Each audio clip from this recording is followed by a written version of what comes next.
What's your process for learning a piece of music? Depends what kind of music.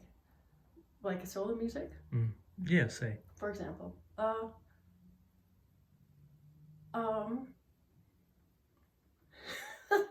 That's a tricky question. First, you have to play it through and understand the notes. I think that would be the very first step. And I think when I notice, for example, with my students, they often just try to do the notes become the most important thing. And on a cello, that's the left hand. But the actual voice of the cello, the breath and the voice and the color, it's all the other hand. And it's really hard to pay attention to that, especially as an adult, if you really are concentrating on just learning the notes. But what I try to do is, even if I can't play it perfectly and I can't play it at speed, to always incorporate the music. And the music is like 80% is the bow. I shouldn't say percentages. How much of that is written into the music, and how much of that comes from you? Oh, it's another great question.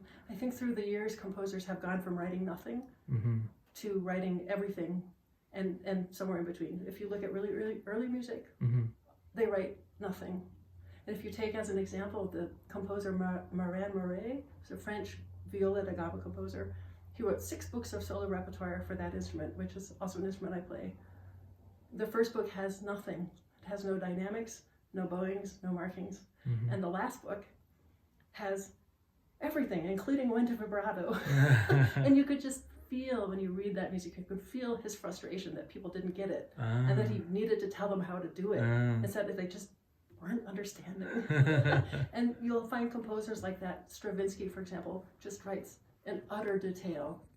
But most other composers, there's a lot of space. And for me, I think that maybe that's the most important part, is the communication of the music or the emotion or the whatever. All of that is more important to me than playing.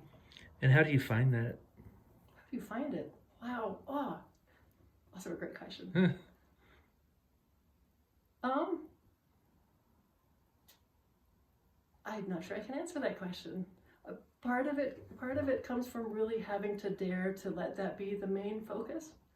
And that part of it is, I think you could compare it perhaps to speaking, where you have to speak in a way that flows and that has rhythm and that has direction, and how you can emphasize certain things or flow past other things.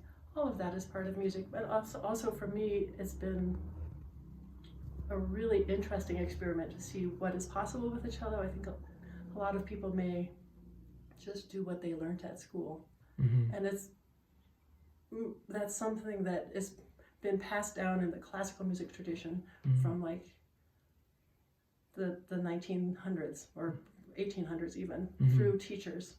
And that's different than what the instrument can do. So I try to really use what the instrument can do, as opposed to just following the directions that might or might not have been written by the composer.